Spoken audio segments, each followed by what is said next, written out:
అందరికీ నమస్తే. అందరు మంచిగున్నారా? ఈశ్వరప్ప హోమియో క్లినిక్ సమర్పించు ధూమ్ధామ్ ముచ్చట. ఇక ముచ్చట్లు షురూ చేద్దాం. ఇప్పుడు మన రాష్ట్రంలో ఉన్నది ఏ ప్రభుత్వం? చెత్త ప్రభుత్వం. ఇది నేనంటున్న మాట కాదు, జనాలే చెప్తురు. మైబాద్ జనాలైతే పూస కూర్చున్నట్టు అరటి పండు ఒలిచినట్టు మరి చూయించిరు. ప్రభుత్వము ఎంత చెత్తదో పనిచేస్తుందో, ఈ ప్రభుత్వంలో ఆఫీసర్ల పనితనం ఎట్లున్నదో మీరు కూడా చూద్దురట. కానీ అగో మైబాదర్లు చెత్త బకెట్లు కచర కుప్పలు పట్టుకొని వస్తుర్రు. ఏదో పెంట కుప్పల పడేస్తారు కావచ్చు, అయి ఉండాలి. చూద్దాం పర్రి.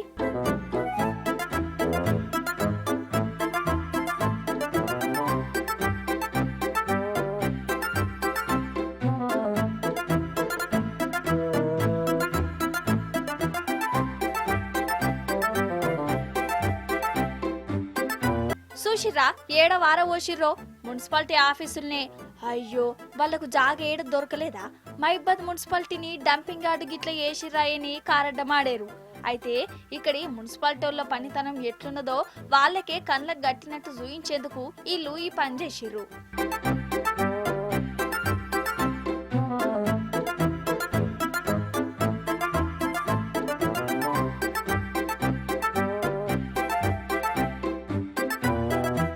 చేయిపాటి సర్కార్ పాలన లెక్కనే ఈ మున్సిపాలిటీ వాళ్ళ పనితనం ఉన్నదట. ఒక్క పని చేసుడు లేదట, ఏడ చెత్తగానే ఉంటుందట. ఎన్ని మాటలు చెప్పినా అలీను లేదు, పట్టించుకును లేదు. అందుకే ఇక జనం అందరూ ఈ చెత్తనెత్తి డైరెక్ట్ ఆఫీస్కే పట్టుకుపోయి ఆన్నే పారబోసిర్రు. అయితే ఇళ్ళకడ చెత్తెత్తునోళ్ళు ఆఫీసులో పోయంగానే అప్పటికప్పుడే సఫాయి చేసుకున్నారు. అంటే ఆఫీసుల కాడనేమో చెత్త ఉండొద్దు గాని మా ఇండ్ల ముంగట ఉండాలనా, మేం భీమాలు వచ్చి జావాలనా అని సాలను నిలదీసిర్రు. ముళ్ళును ముళ్ళుతోనే తీయాలి అన్నట్టు చెత్త ప్రభుత్వం అనుకుంటా చెత్తతోనే నిరసన చేసిర్రు ఇల్లు.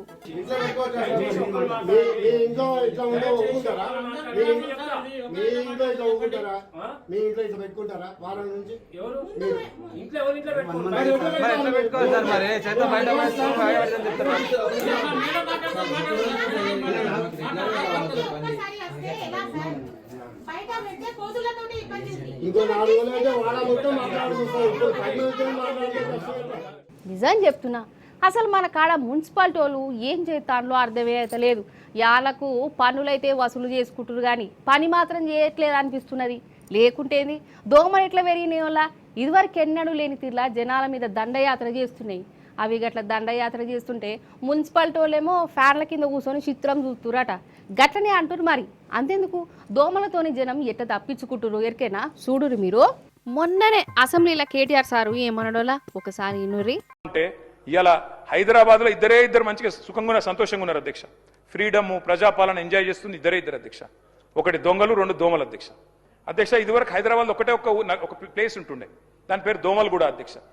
ఈ మధ్యన మా శ్రీధర్ బాబు గారి నాయకత్వంలో కొన్ని మంచి స్ట్రీట్స్ కి పేర్లు పెట్టినారు అధ్యక్ష. ఒకటి మన్మోహన్ సింగ్ గారు పేరు పెట్టారు, ఒకటి డొనాల్డ్ ట్రంప్ గారు పేరు పెట్టారు. ఆహా అధ్యక్ష, మీరు పెట్టాల్సింది ట్రంప్ గారి పేరు, మన్మోహన్ సింగ్ గారి పేరు కాదు శ్రీధర్ అన్న.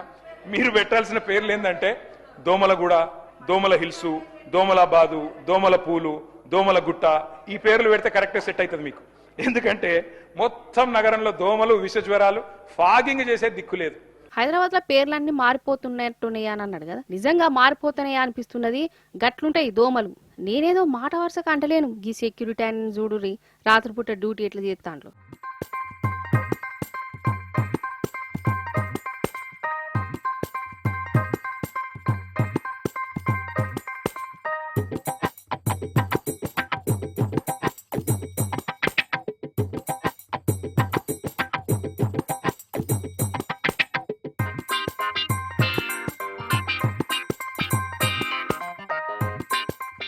ఏదో ఆటల కోసమో మధ్యని బెదిరించేతందుకు కాదు, దోమల నుంచి తప్పించుకునేతందుకు. ఇప్పుడు రాత్రిపూట జనాలకు దొంగల కంటే కూడా దోమల భయమే ఎక్కువైంది. ఇగో గిట్ల సెక్యూరిటీ వాళ్ళదైతే గోస అంటే గోస. అందుకే గిట్ల దోమల జాలి పేయికి దొడుక్కొని డ్యూటీ చేస్తాడు.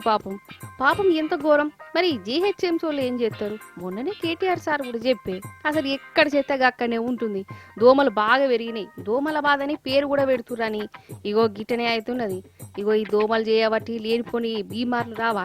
ఈ ట్యాక్స్ ఆ ట్యాక్స్ అని మున్సిపాలిటీలు వసూలు చేసుకుంటారు గాని మరి జనం కోసం పట్టదా? గిటనే కోపానికి వస్తుంది. కానీ హైదరాబాద్ ఉన్నే కాదు, అన్ని ఊర్లలో దోమలు గట్టినే దండయాత్ర చేస్తున్నాయి. మన సర్కారు వాళ్ళు మంచి నిద్రపోతున్నారు. మీ ఊర్లే 100 రోజుల పనులు నడుస్తున్నాయి అనులా? పని దొరికిందా? అయితే 100 రోజుల పనిలా కైకిలు చేసేటప్పుడు ఎట్లా చేస్తారోలా జరంత పాత బట్టలు వేసుకొని చేస్తుంటారు కదా. కానీ ఖమ్మం జిల్లాలో ఈ కైకిలు చేసేటప్పుడు మంచిగా ముఖాలకు పౌడర్లు క్రీములు రుద్దుకొని మరీ కూలి పని చేస్తాళ్ళు. అరే అవ్వంటే ఎందుకట్లనో ఆర్చుకుందాను పారి.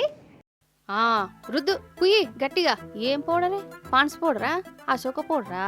అగో తాత చూసినావా ముఖం నిండా పౌడర్ ఇట్లా రుద్దుకున్నాడో, పెండ్లి చూపులకు పోతున్నట్టే చేస్తున్నాడు కదా అని కారట వాడేరు. ఈయన ఇప్పుడు కూలి పని చేస్తాడు గదేనోలా 100 రోజుల పని. 100 రోజుల పని చేయాలంటే ఈయన పౌడర్ పూసుకొని చేయాలి. అయితే 100 రోజుల పనికి సర్కారు కొత్త సాఫ్ట్వేర్ తెచ్చింది కదా. ఆ సాఫ్ట్వేర్ ముఖం గుర్తుపడితేనే పేరెత్తదట. అయితే ఎండలా కష్టం చేసి ఈ కూలిన మొక్కలను కొత్త సాఫ్ట్వేర్ ఏర్పాటు చేస్తలేదటనోళ్ళ. అందుకే ఇక ఆఫీసర్లు ఈ తాత ముఖానికి పౌడర్ పూసి చెకింగ్ చేస్తే అప్పుడు గుర్తుపడుతుందట సాఫ్ట్వేర్. అందుకే సాఫ్ట్వేర్ గుర్తుపట్టేదాకా ముఖం నిండా గిట్లా పౌడర్ పూసుకుంటున్నారు వీళ్ళు. ఖమ్మం జిల్లా బోనకల్ మండలం జనాలకు అచ్చిన తిప్పలివి. అంతేనా తాత?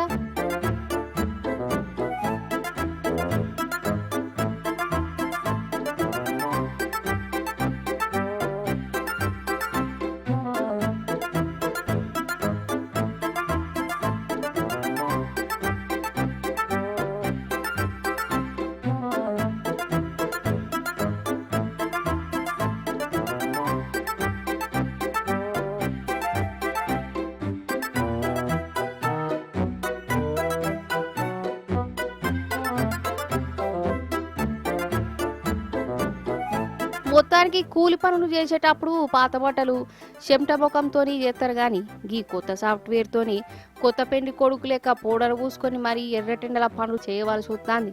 అదన్నట్టు ముచ్చట. నిజంగా కొందరు అతి తెలివి ముందు ఈ జేమ్స్ బాండులు, ఎలాన్ మాస్కులు, సూపర్ మ్యాన్లు కూడా వేస్ట్ అంటే వేస్ట్ అనిపిస్తుంది. అసంటిది అతి తెలివి మంతులు మన హైదరాబాద్లో తిరుగుతురు. ఆ తెలివి చూస్తే జరసేపు మీకు చక్కెర వచ్చినట్టు కూడా అవుతుంది. అంతలావైతే చూడురు మీరే. ఇక జర గుండె గట్టిగా చేసుకున్నారు కదా. ఇగో ఈ కారును చూడురి మన హైదరాబాద్దే. నెంబర్ ఎంత నోళ్ళ? 9999 కదా. ఇట్లనే చూడురి కండ్ల ముందే కారు నెంబర్ ఎట్లా మారుతుందో. స్టార్ట్.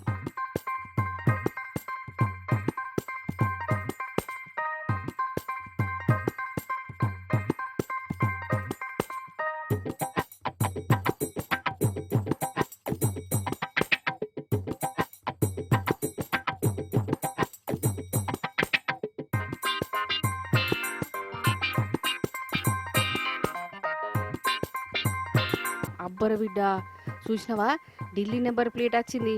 మళ్ళా మారుతుంది చూడు.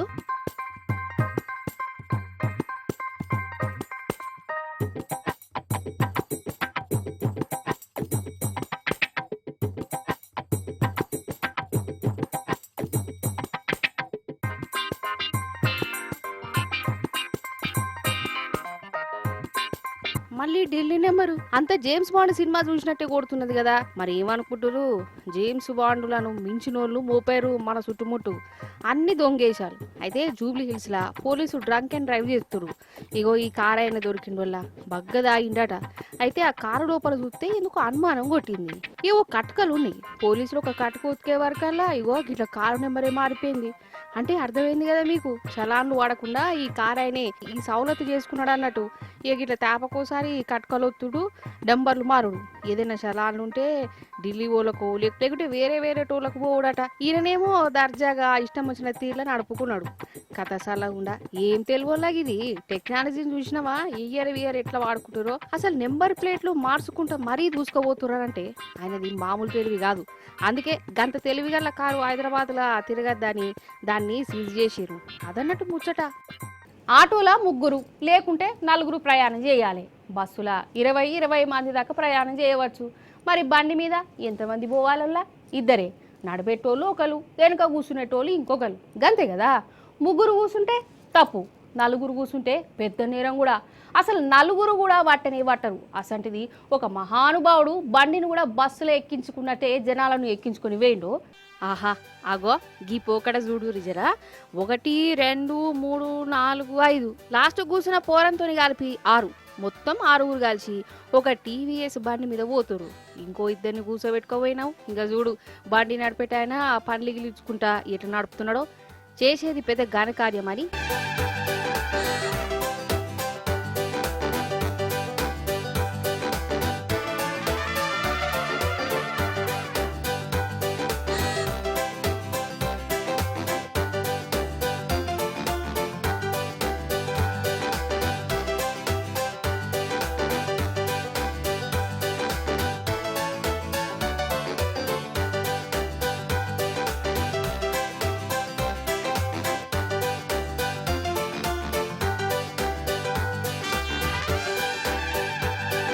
పక్క రాష్ట్రం ఆంధ్రాలో ఉన్న మడకశీరలనోలా ఒక కుటుంబం బండి మీద గిట్ల ప్రయాణం గట్టింది.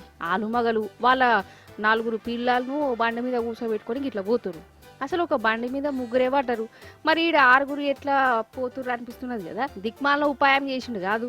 సీటుకు ఒక పెద్ద కర్ర గట్టి దాని మీద కూర్చోబెట్టిండు. కాదు ఈ నాయనకు ఏమన్నా తెలివి ఉన్నదా? పుసుక్కున కట్టి ఇరిగితే వాళ్ళ పరిస్థితి ఏంది? పాపం ఎనుకున్న పిల్లగాడు చూడు ఎంత అవస్థ పడుకుంటా పట్టుకున్నాడో. ఆయన కింద పడుతున్న సోయ కూడా లేదా. రోడ్డు మీద పోయేటోళ్ళు పడుతురు అని చెప్పినా ఈయన లేదు. అట్లనే దాంచుకోబోతుండు. ఈ పోకట సాలాగుండా నేను గిట్ల తయారైతురేందోళ్ళ. అరే ఆటోలో పోతే ఏమైతుంది? బస్సులు లేవా? గిట్ల పానాలతోని గిట్ల సర్కస్ ఫీటు చేసుడేంది?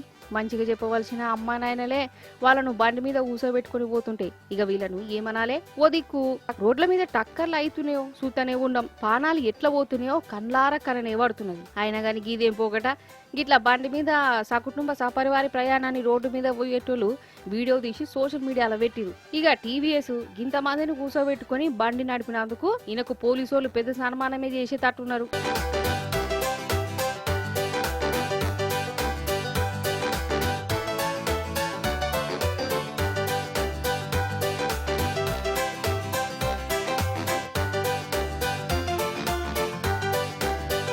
బస్సులు కార్లు రోడ్ల మీద ఊరుకుతాయి, పడవలు నీళ్ళల్లో పోతాయి, విమానాలు గాళ్ళల్లో తిరుగుతాయి, అంతే కదా.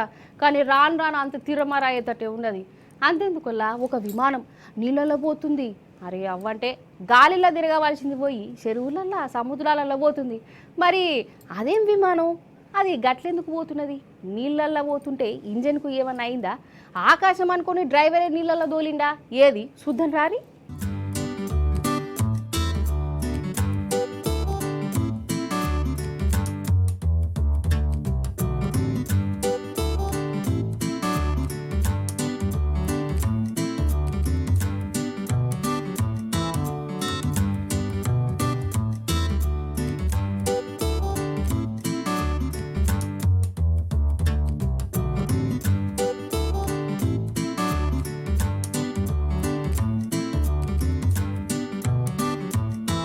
అబ్బరే బిడ్డ, పడవ కాదు విమానమే. అగో నీళ్ళల్లో దిగింది. ఓష్ని కొంపదీసి పేలిపోతుందా కుప్పకూలిపోతుందా? బ్రేకులు ఫెయిల్ అయి విమానం డ్రైవరు నీళ్ళకి పట్టుకుపోయిండా? అసలు ఈ నడుమ విమానాలు ఎట్లెట్లనో పోతున్నాయని అనుకునేరు. అనుకోకుర్రి, ఈ విమానమే నీళ్ళల్లో పోయే విమానం. అవంటే సీ ప్లేస్ అంటారు దీన్ని. విమానాలు గాలిల్నే ఎందుకు పోవాలి, నీళ్ళల్లో ఎందుకు పోవద్దు, చెరువులల్లా జనాలను ఎందుకు దింపొద్దని ఆలోచన వచ్చింది. అందుకే ఈ విమానాన్ని తయారు చేసిర్రు. ఉత్తరాఖండ్లో ఉన్న ఒక చెరువుల టెస్ట్ కూడా చేసిర్రు. అంతా బరాబరే ఉన్నదట. కట్కలు గిట్కలు అన్ని చక్కగానే పనిచేస్తున్నాయట. నీళ్ళల్లా మంచిగానే దింపుతుందట. ఇక విమానం నీళ్ళల్లో దిగేటప్పుడు చూడాలి, ఒక్కొక్కలకు గజ్జ అన్నది. చక్కగా దిగుద్దో దిగదో, దిగినాక మునుగుతామో లేకుంటే పేలిపోతుందో గిట్లా లోపల అనుకున్నారు. కానీ అది మంచిగానే దింపింది. అగో నిజంగా ఈ విమానం నడిపిన డ్రైవర్ కూడా గుండె ధైర్యాన్ని మెచ్చుకోవాల్సిందే. టెస్ట్ చేసేందుకు కూడా ఒప్పుకున్నాడంటే చిన్న ముచ్చట కాదు కదా. జరంతా అటు ఇటు అయితే కథమేనాయే.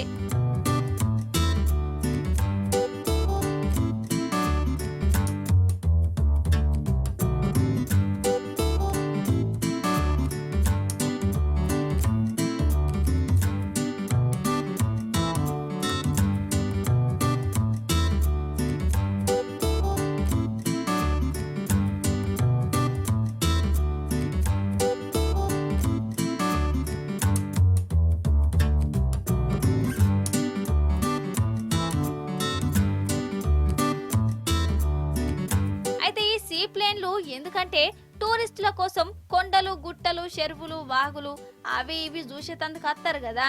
అయితే విమానాలల్లా రావాలంటే రన్వేలని కావాలి, జాగనో ఉండదాయే. అందుకే ఈ విమానాన్ని నీళ్ళల్లోనే ఆపి పడవలో దోలుకుపోయినట్టే విమానంలో దోలుకుపోయి కొండలను చూయిస్తే ఎట్లుంటుందని అనిపించింది. అందుకే ఫస్ట్ షాంపిల్ కోసం ఈ విమానం తయారు చేసి ఇట్లా చెరువులను నడిపిర్రు. అంత బరాబరేనట. ఇంకా కొన్ని వద్దులైతే గిసంటి విమానాలు అత్తయ్యన్నట్టు. అంటే విమానం అంటే గాలిలో ఎగిరేదే కాదు, నీళ్ళల్లో నడిచేది కూడా మనం మార్చుకోవాలన్నట్టు. చూసిరు కదా, గిదిగి వాటి ముచ్చట్లు. మళ్ళీ వచ్చే పారి మంచి మంచి ముచ్చట్లను పట్టుకనత్తా ఉంటా మరి.